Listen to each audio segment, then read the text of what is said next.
नमस्कार। संभाल सको तो संभालो, हम सभी के घरों के जेनजी अब बागी हो गए हैं। बाहर बहुत बारिश है और इस बीच बहुत दिनों से आपके साथ कुछ विचार साझा करना चाह रहा था, और ख़ासतौर पर नई पीढ़ी के बारे में जो जिसे आज की डेट में अभी जेनजी भी कह रहे हैं। ख़ासतौर पर वो बच्चे जो 2000 से 2013, 14, 15 तक पैदा हुए हैं, वो अब इतने बड़े हो गए हैं, कॉलेज में हैं या कॉलेज से बाहर निकल रहे हैं, और उनमें ये भी है कि वो विश्व के साथ चल रहे हैं। सोशल मीडिया, इंटरनेट के युग में पैदा हुए बच्चे हैं। इन्फॉर्मेशन है उनके पास, अपने इंटरेस्ट की इन्फॉर्मेशन जो उनको चाहिए वो है, परंतु जो ट्रेडिशनल हमारा सिस्टम था इन्फॉर्मेशन का, कोई जीके पढ़ते थे, कोई न्यूज़पेपर से, इस तरह का जो ट्रेडिशनल मोड था, रेडियो, टेलीविज़न जो हमें परोसा जाता था, या ये कहा जाता था कि ये पढ़ो, इसको पढ़कर आप नौकरी मिलेगी या कॉम्पिटिटिव एग्ज़ाम्स की तैयारी करोगे आप इस बेस पे, तो वो सारी चीज़ें इसके सामने नहीं है। ये अलग सा एक वर्ग है, ये जनरेशन अलग है, और बहुत फास्ट जनरेशन्स बदल रही है। 2015 के बाद जो बच्चे अब आ रहे हैं वो जेन अल्फ़ा है, जेन ए जिनको हम कहेंगे, जेड के बाद जेन जी, जेड से है तो जेड के बाद अल्फ़ा तो स्टार्ट हो चुका है। और कहते तो है कि बीटा भी शुरू है, जेन बी भी शुरू है 2022-23 के आसपास जो बच्चे अब पैदा हो रहे हैं। तो जनरेशन्स बहुत फास्ट हो रही है। हमारे समय की जो पीढ़ियाँ होती थी वो तकरीबन 30-40 साल का उसमें गैप होता था, परंतु अब ये देखने में आया कि सारी जो सोच में फ़र्क है, एक सोचने का ढंग वो अलग बहुत जल्दी हो रहा है। और कई दफ़ा तो 8-10 साल के आज के जो बच्चे हैं उनके गैप में ही वो बोल देते हैं कि ये तो ओल्ड जनरेशन है मेरे सामने। तो अब ये विश्व भर में ऐसा देखने में आया कि ये जनरेशन कुछ अलग है, सोच समझ हम भले ही कहें कि इनकी अलग तरीके से है। सिस्टम के बारे में, व्यवस्था के बारे में, डेमोक्रेसी के बारे में इन्हें ज़्यादा डिटेल ना हो, थ्योरी पता ना हो, पर ये बेचैन हैं और ये कहते हैं कि वन स्टॉप सॉल्यूशन होना चाहिए। कोई भी चीज़ है तर्क करती है, सवाल करती है, जबकि पुराने समय में तो ये भी था कि सवाल बड़ों से नहीं करना है। एक आप उसमें रहते थे, झिझक में रहते थे, किंतु ये किसी से भी सवाल कर सकते हैं। ये वो जनरेशन है, यार पापा वाली जनरेशन है कि अपने पापा को भी यार कह सकते हैं। तो एक घर से ही वो जो एक खुलापन है, छूट है, उसे एक मैत्री भाव से परवरिश जिसकी करी है। आज हम चाहे जो भी कह दें कि इस जनरेशन को संस्कार नहीं दिए, पर वो समय के साथ ये पूरे विश्व भर में हुआ है कि संस्कार हर पीढ़ी ने कहीं ना कहीं पिछली पीढ़ी के छोड़े हैं। वो हम देखते आए हैं, चाहे कितने भी आदर्शवादी हम बातें क्यों ना करें, वो छूटते आए हैं समय परिस्थितियों के मुताबिक। हाँ, ये ज़रूर है कि कुछ अच्छी बातें हैं, वो यूनिवर्सल वर्च्यूज़ हैं, वो तो विकसित देशों ने आज तक नहीं छोड़ा है कि एक दूसरे को ग्रीटिंग कैसे करनी है, सम्मान कैसे देना है, थैंक्स कैसे करना है।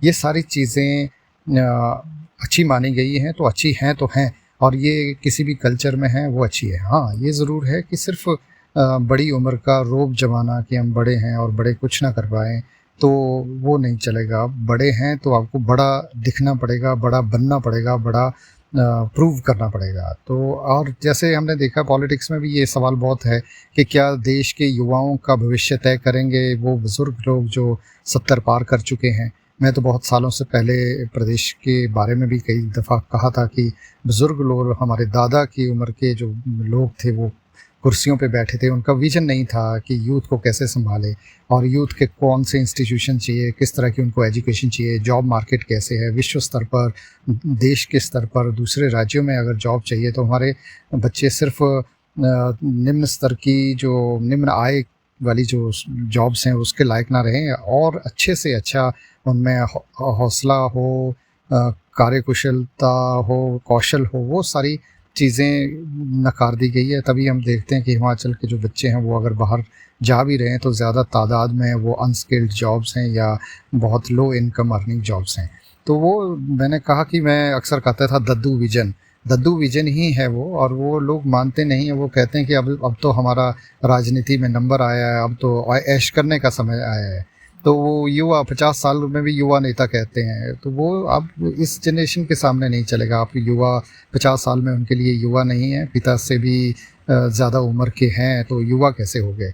तो अब सोचने वाला ये एक दौर है कि हम अब इसके कैसे निपटें, कैसे बाहर आएँ। तो हमें एक चीज़ ज़रूर है कि शिक्षा हमने बहुत खोखली की है। सबसे ज़्यादा एक्सपेरिमेंट्स अगर आपने करे हैं तो वो शिक्षा पे करे हैं। राज्य सरकारों ने कॉम्प्रोमाइज़ किया है। लिटरेसी से आगे या नामांकन दर बढ़ाने से आगे आप नहीं सोचे हैं कि क्वालिटी कैसे दें, अच्छे टीचर्स कैसे लाएँ जो जिनका अपना स्तर बहुत ऊंचा हो, उनकी, और वो जब भी बच्चों के बीच हो तो बच्चे उनसे मोहित हो, उनसे मंत्रमुग्ध हो जब वो उनके सामने ज्ञान का दिया जलाएं। अब जब ज्ञान ही ना हो ज़्यादा किसी के पास, किस तरह से नौकरियां हुई हैं काफ़ी समय से हमने देखा है। और जो नौकरियां सही मापदंड से रखी भी गई, जो ट्रेडिशनल मापदंड थे कि हाई डिवीज़न होनी चाहिए, ये टेस्ट क्लियर करके, उनका भी मनोबल इतना गिरा है इंफ्रास्ट्रक्चर की वजह से। उनको जॉब सेटिस्फेक्शन नहीं है, और कहीं स्टूडेंट्स नहीं हैं, कहीं तबादलों में वो ख़त्म हो गए हैं, तो और कहीं भी नहीं है। मतलब मैं तो एजुकेशन में तो कई दफ़ा ये कहता हूँ कि ये अनोखा सेक्टर एक्सपेरिमेंट वाला है। मुझे एक पंक्ति याद आती है जो एक हमारे बहुत अच्छा व्यंग्यकार थे, उन्होंने लिखा था कि ये तो शिक्षा पद्धति तो रास्ते की पड़ी कुतिया है जिसे हर कोई लात मार के चला जाता है। तो हर व्यक्ति जो शिक्षा के संदर्भ में बात कर रहा है वो अपने आप को वो नवाजुद्दीन सिद्दीकी का एक डायलॉग है कि कभी कभी तो लगता है आपो ने ची खुदा है। तो वो उन्हें लगता है कि वही इंटेलिजेंट है, सबसे ज़्यादा एक्सपेरिमेंट्स वो कर सकते हैं, कहीं पे भी कुछ भी कर सकते हैं without the knowledge of stakeholders. उन्हें क्या चाहिए, उनका मनोबल कैसा है, क्या। सबसे बड़ी बात, मैं कई दफ़ा इसको लिखता भी रहा, बोलता भी रहा कि शिक्षक और जो विद्यार्थी है उसे ज़्यादा से ज़्यादा समय साथ रहने दीजिए। वो बात आपस में करेंगे तो अच्छी बात करेंगे, स्किल्स के बारे में बात करेंगे, मोटिवेशन की बात करेंगे, करियर की बात करेंगे, करिकुलम की तो होती ही है बात। और परंतु बहुत सारे संस्थानों में ये देखा गया है जहाँ पे इंटरफेरेंस ज़्यादा रहती है, वहाँ वो संस्थान रह गया। आज ये दिवस मनाइए, आज ये चिट्ठी आई है, आज ये शपथ लीजिए, आज ये टीम भेजी गई है, इनका लेक्चर सुनिए। बच्चों को हॉस्टेजेस की तरह मतलब रखा जाता है कि किस तरह से टीचर्स उन्हें बांधते हैं कि बैठिए, ये आए हैं, इनके श्रोता चाहिए, भीड़ चाहिए, इनके लिए ताली बजाइए, इनके काजू बादाम जब ये खाएंगे आगे स्टेज पर तो आप देखते रहिए। और वो वही नौटंकी स्टेज की आदरणीय, मैं इसके बारे में पहले भी बात कर चुका हूँ, बेतुकी बातें।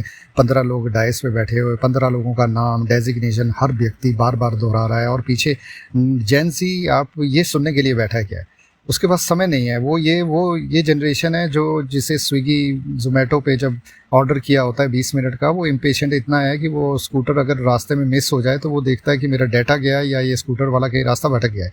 वो रिज़ल्ट चाहता है एक्चुअली, वो उसके पास इतना नहीं है, विवेचना करने की ज़रूरत नहीं है। वो आपके फ़िलॉसफी सुनने के लिए, आपके जो संस्मरण हैं, आपने इतना अचीव किया, आप बहुत इस स्तर पर पहुँचे, कैसे पहुँचे, सबको पता है कौन कौन कैसे पहुँचा है, कहाँ पहुँचा है, कैसे पहुँचता है। वो तरीके, वो आदर्शवाद अपने तक ही रखें लोग तो ज़्यादा अच्छा है, क्योंकि इस हमाम में काफ़ी लोग नंगे हैं और उनके सबकी जो बात है वो इर्द गिर्द वाले लोगों को नहीं पता है, बाकी लोगों को सबको ये चीज़ें उनकी पता होती है।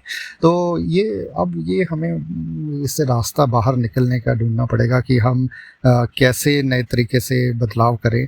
शिक्षा व्यवस्था सिर्फ कोई राष्ट्रीय शिक्षा नीति या इस तरह की बातें बड़ी बड़ी कागज़ों वाली बातों से नहीं होगा, ये व्यवहारिक नीति अपनानी पड़ेगी। व्यवहारिक का मतलब है कि निचले स्तर तक ये देखना पड़ेगा कि गांव में विद्यार्थी वो क्या चाहते हैं, उन्हें क्या करना है आगे, क्या उनके मन में है, उसका ज़िम्मा छोड़ दीजिए। कुछ चाहे शिक्षकों में जो अभी आपके पास है बास्केट जो ऑलरेडी रिक्रूटेड है शिक्षक, उनमें से थोड़ा सा छांट लीजिए कि कोई अच्छा सा कोई कर पाए, वॉलंटरली कोई आगे आए इन चीज़ों के लिए कि बच्चों को असेस कर पाए कि वो क्या करना चाहते हैं, किधर जाना चाहते हैं।